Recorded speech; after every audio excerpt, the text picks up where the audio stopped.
Before we start, may I ask J. Mark to lead the prayer? Let's go ahead and let us pray. In the name of the Father, and of the Son, and of the Holy Spirit. Amen. Amen. Before you take your seat, I want you to arrange your chairs and pick up the meters around.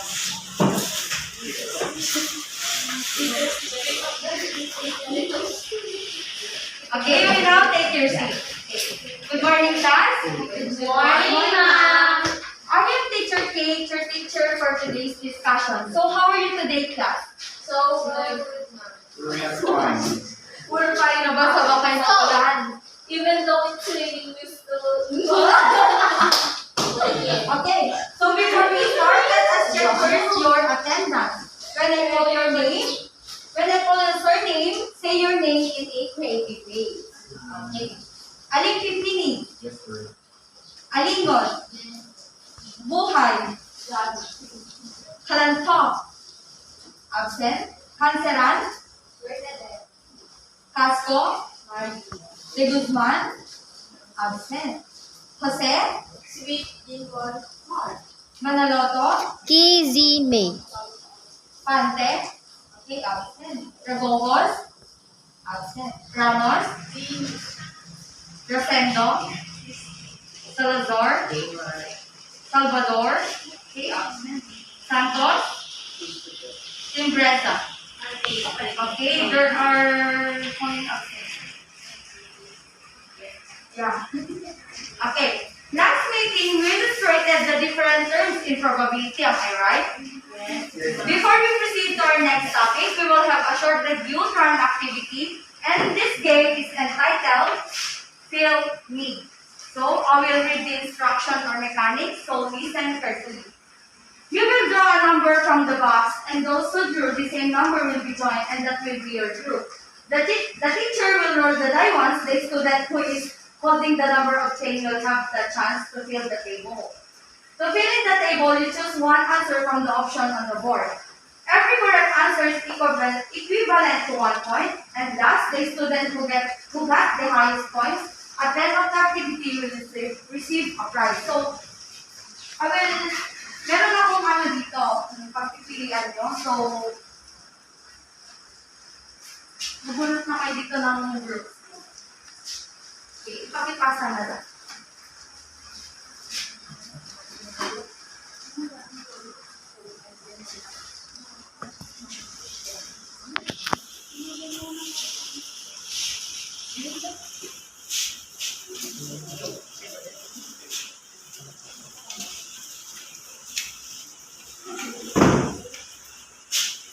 Sige, pakibilis na.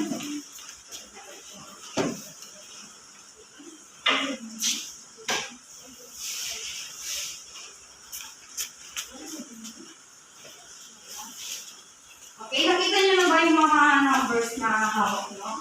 Yes, ma'am. Okay, proceed na kayo sa groups nyo. This is the group 1 and this is the group 2. Group 2. Ay, group 2.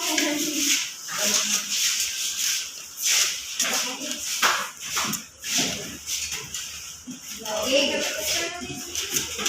I will roll the dice now and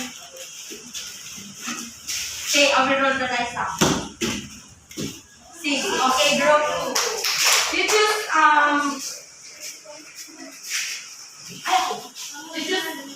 okay, you choose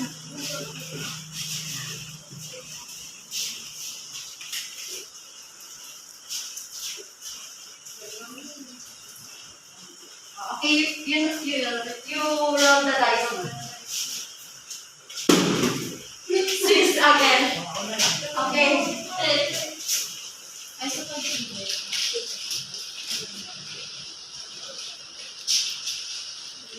Okay, roll the dice. 3. Okay, group 1, your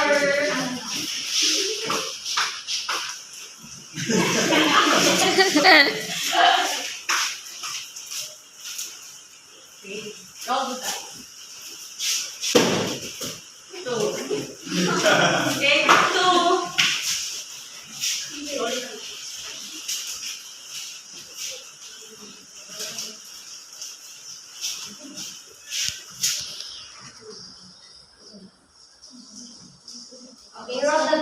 Teacher Gadel?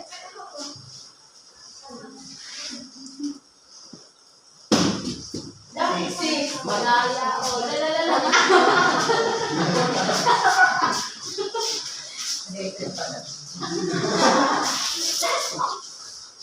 Okay, Jennifer, roll the dice. I-roll mo.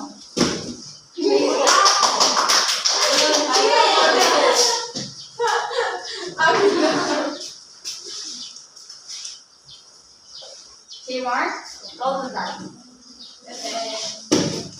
Okay. Group 2. Uy, isulat niyo mga score mo. Oh, yes. Oh, yes, 10 points.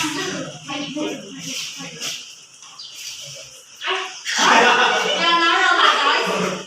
6. Okay, group 2. Outcome. Oh, si. Eh, sila pang hindi nag-draw ng second. Ganun dyan, parang. Okay, group 2. Ay, group 1 pa lang na. Sige, go. Nagpunta yun.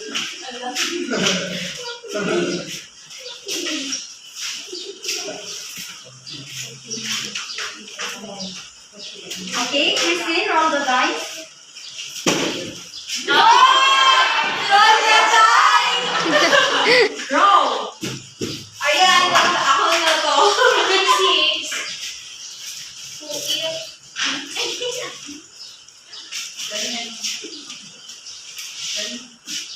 Okay, roll the dice.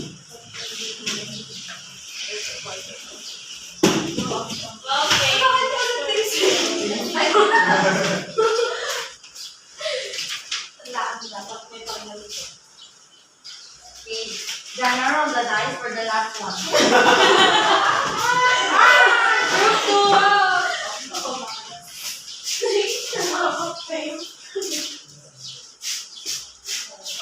Okay, who got the highest score? What group? Us. I will give you a prize after our class, but I will give you a popsicle stick. This popsicle stick is equivalent to 1 point. Okay.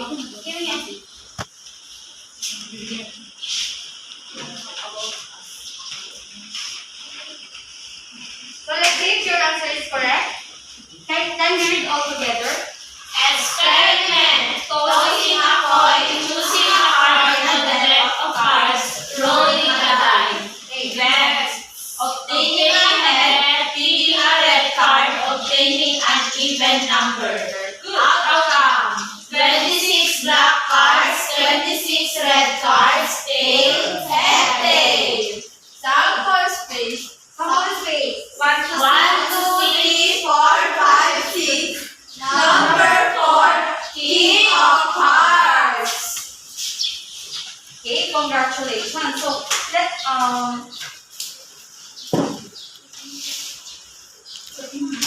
it seems that we really mastered our last topic. In that case, we are now ready to our next topic, which is the finding the probability of a simple event. So before we going to start our discussions, can you read our objectives, Jana? At the end of the session, the learners are able to define probability of simple event, find the probability of a simple event, participate actively during discussion and group activities, appreciate the concept of simple probability in real life situations. Okay. Do you have any idea what is a simple event is? Okay, see. When we say simple event, it is single outcome. Let's see if your answer is correct. So finally read all together. Simple events in probability are events that have a single point only. Such events include only one result from the sample space. Okay. Simple events have a single point only. Like Sweet said that simple events have a single outcome. So that is the definition of a simple event. So now, what is the formula in finding the probability of a simple event? The formula in finding the probability of a single event is P event is equal to number of favorable outcomes over number of possible outcomes. So let us have the first example. Can you read all together? A coin is flipped once. What is the probability of obtaining a head?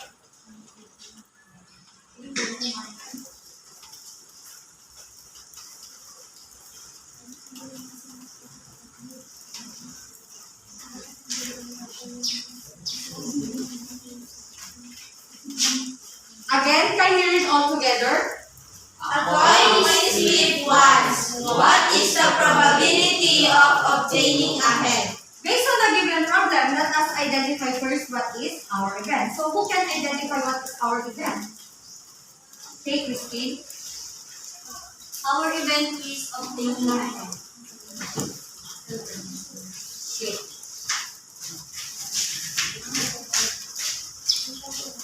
Okay. Now, how many heads are there in a coin? Okay, Jana. 1, very good. So our favorable outcome now is 1 since there is only 1 head in a coin.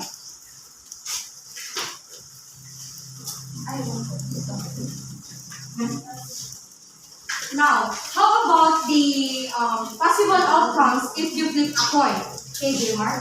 We have two possible outcomes, the head and the tail. Very good.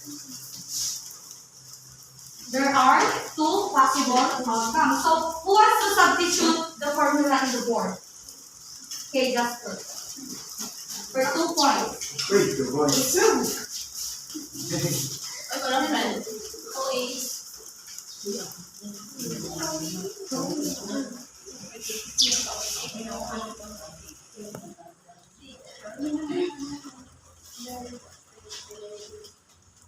Huwag yung ibibigay yung ganito ng mga tuloy.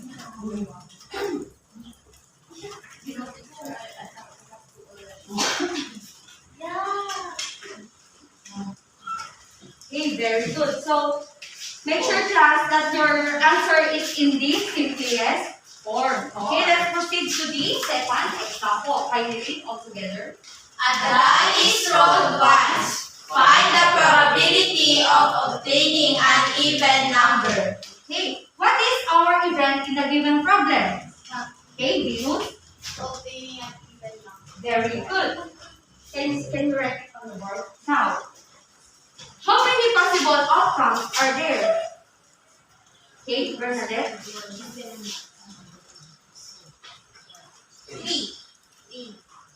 Possible outcomes? Possible outcomes.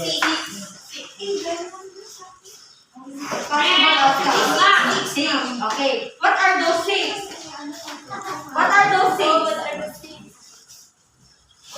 Sige, malas na may possible outcomes.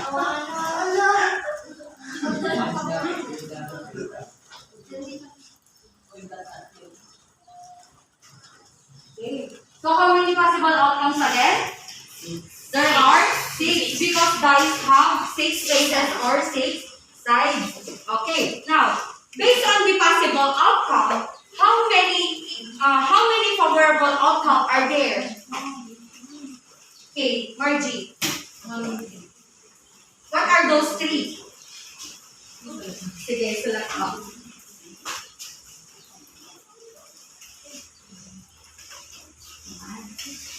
Because ang hinahanap natin is the even number. So, who wants to substitute it on the board? Mama.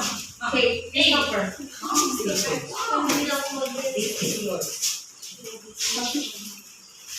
Lilitan mo.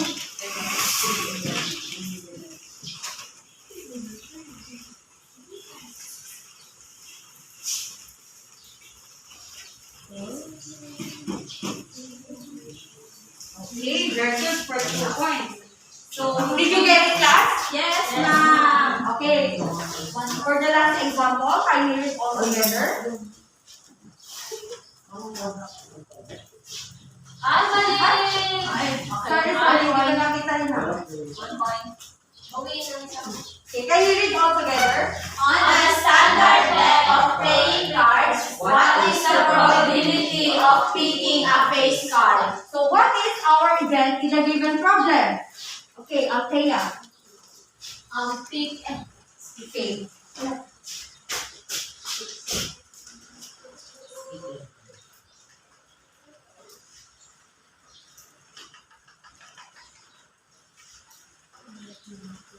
Okay. So, let us identify first what is our possible outcome. How many cards are there in standard deck of cards? Jennifer. Very good. Now, how about the black cards and red cards? Okay, Jana. Ma'am, in a standard deck of cards, there are 26 black cards and 26 red cards. Very good. Can you write it on the board?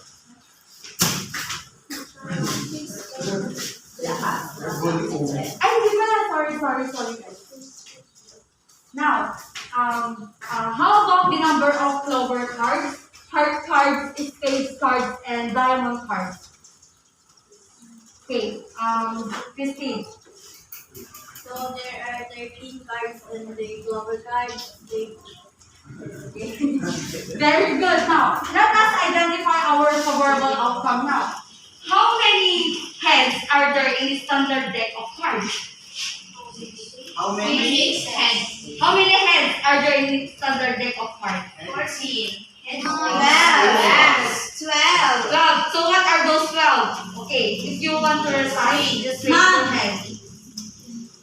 Okay, Bernadette. There are Jack, Queen, King. How many jack? There are 4. Queen. 4 Queen, 4 King.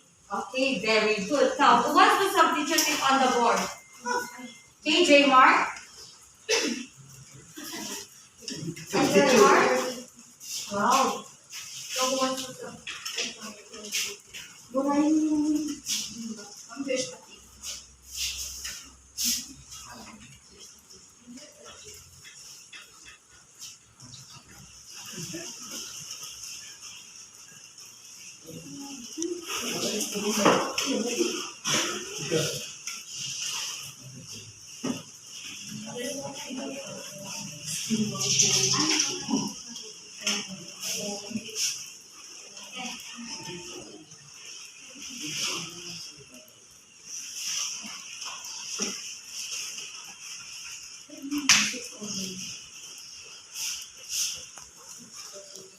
Over 30. Very good. So did you get it, class? Yes, ma'am. Okay, we all stand up and let's do the energizer. So, let's do the Aling Judy Shakla. So, 1, 2, 3. 1, 2, 3. Very good. Okay. 1, 2, 3, go. 1, 2, 3. 1, 2, 3. Very good. Okay. You want to play a game again? Yes, ma'am. Okay, this game is entitled Human and Brother.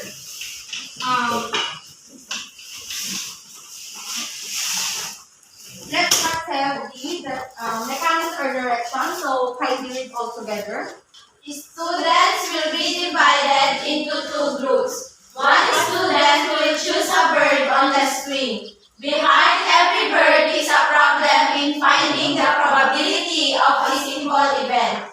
The first group who got the correct answer will roll the dice, and whatever the outcome will be the number of movements in the ladder. The group who will reach the top of the ladder will be the winner. Okay, so this is the group 1 and this is the group 2. So, okay, ipagilid na yung mga upuan at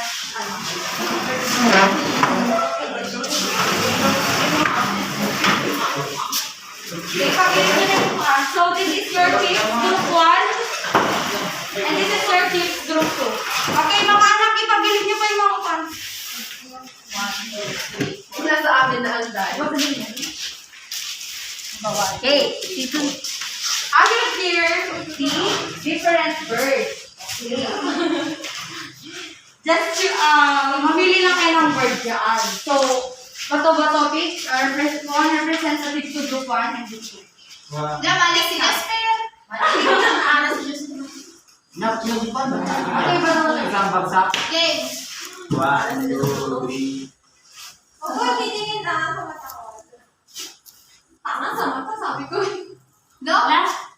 No? Ay, Okay. Group 1. Okay, group 1. What bird? What color of bird? my friend. The bird of the other bird? Black. It's white. Okay. Are you ready?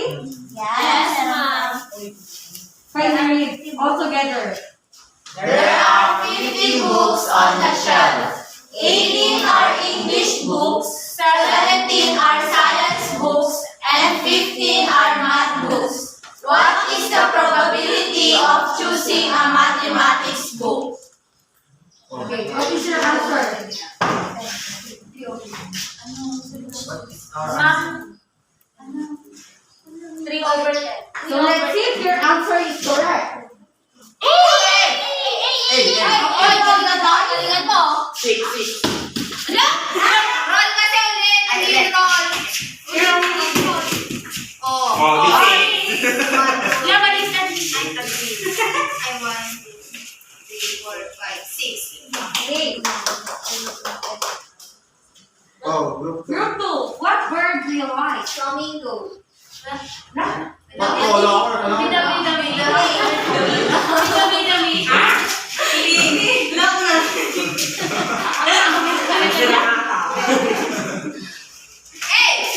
Okay, are you ready? Yes. Or are you ready? A box contains of 5 red balls, 10 blue balls, and 25 green balls. What is the probability of picking a green ball? Oh, what is your answer? 5/7. 5/8. 5/8. Final. Okay, let's see if your answer is correct. Okay, group 2, roll the dice. Roll. Ay, mali mo rin lang.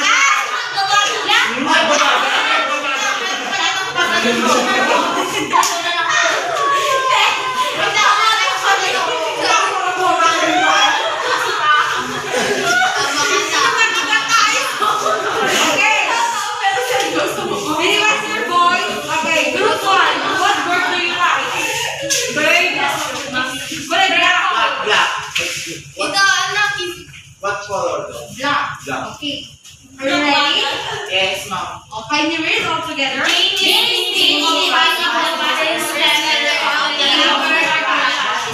is the probability that it is a vowel? How many vowels?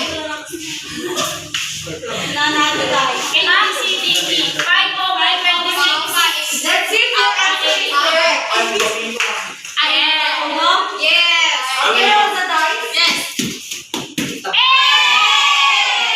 1, 2, 3.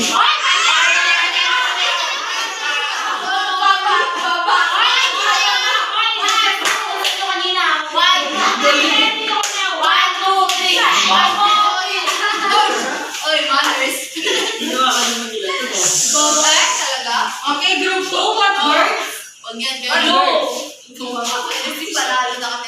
Transparent. Green, orange, Black.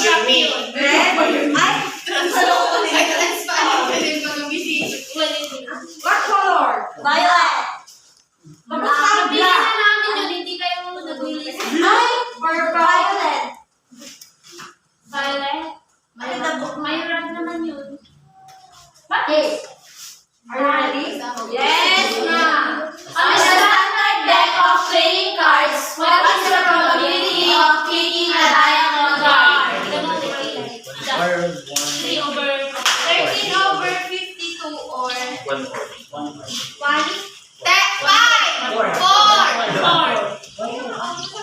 1/4. Okay, let's see if your answer is correct. Yay! Roll the dice. Okay. 3. Wow! Oh, para mga bunga. Bumabata. Okay, group 1. What color?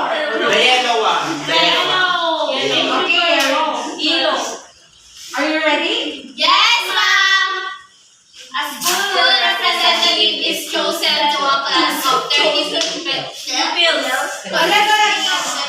Can you read all together? A school representative is chosen to a class of 30 pupils consisting of 12 boys and 18 girls. What is the probability that the chosen one is a boy? Okay.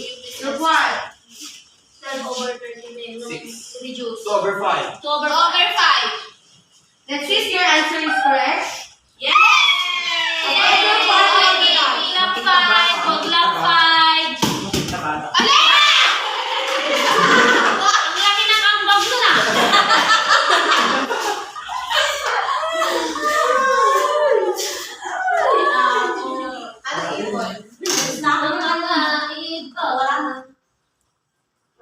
Ano ba pinto?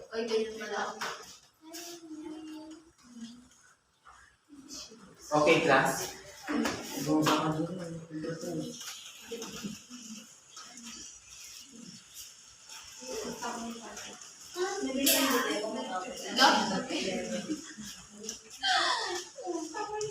Okay. Anong group na? 2. You're right. Blue. Ay, blue. Group 2. What color? Blue. Okay, are you ready? Yes, ma'am.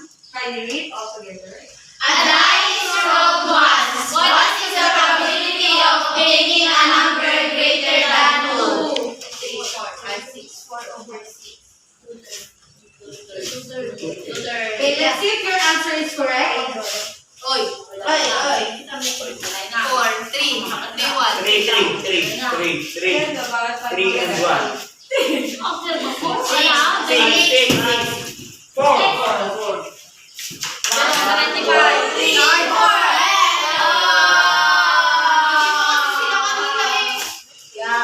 Okay, group 1. Pick a color. Green. Red, green, or orange? Green. 1. Dapat 6 at ito. Okay, are you ready? Yes, ma'am. Can you read all together? Anna is choosing a fruit to eat. On the table, there are 5 apples, 10 bananas, and 15 oranges. What is the probability of picking an apple? 1 over 1 over 6. 7. Oh, 15 plus 5, 20 plus 10, 30 divided by 5, 6. Okay, let's see if your answer is correct. 1 over 7. Why? 15 times 10 ay 15 tama plus ba 10 plus 6? 5. O, di ba 30. 60, 30 yun. Roll the dice.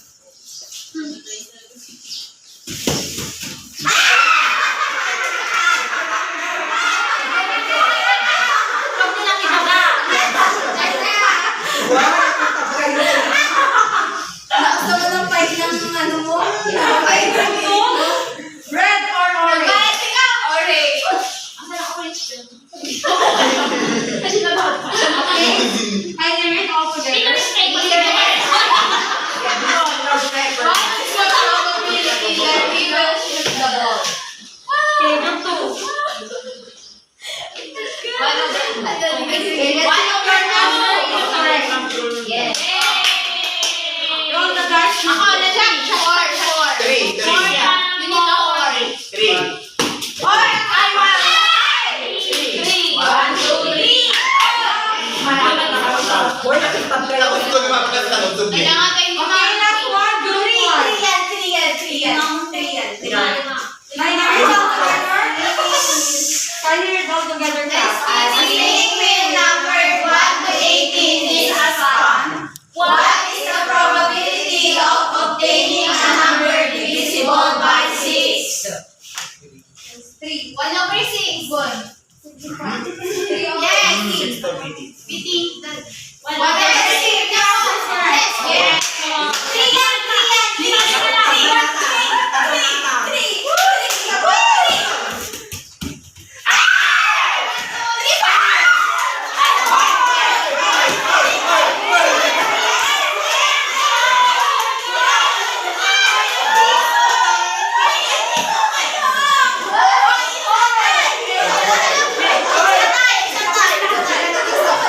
Max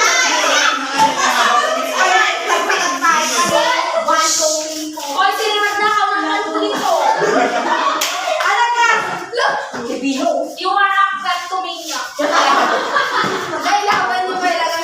Ma'am, kami po na lahat po. Okay, you have to take your seat now. Wala kami nalalamig. Kayo lang na. Kami nalalamig.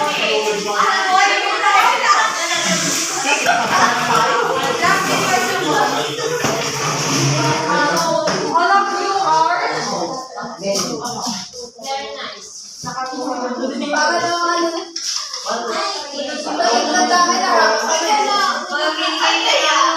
so see what groups are tied.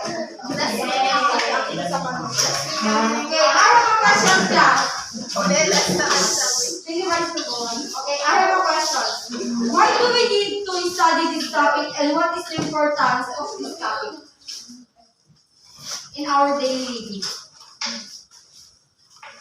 Okay, I'll tell you. So, we talk about probability. So, in our life, we don't know what will happen next, right? So, it has a probability that the next day, you will die, or the next day, you will walk out. Just like that.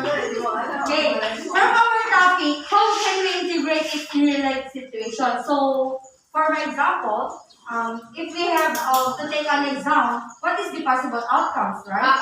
Are you pass or fail? Okay, another example. Okay, Bernadette. Another example is, most especially pag nagkasahan. Di ba sikat ang, hindi yung isang bola Ball games. Ball games, yes. Ball games, color games, mga ganun. Then, syempre titignan mo what are the probability na lalabas yung itinay mo. Okay, good. So another example. Okay, Jasper. So let's assume that we are competing in this class in a ranking. So there are a lot of possibilities that you can get the rank 1. That's one of it. Okay, very good. So again, how can we find the probability of a simple event again? Okay, J. Mark. Just divide the number of favorable outcomes to the number of all possible outcomes. Okay, by identifying the possible outcomes and favorable outcomes. So, what is the formula in finding the probability of simple event? Okay, Christopher. Ano po ba? Probability of an event is equal to the number of favorable outcomes. Okay. So, any other questions? Bring out one sheet of paper and let's have a quiz. Oh,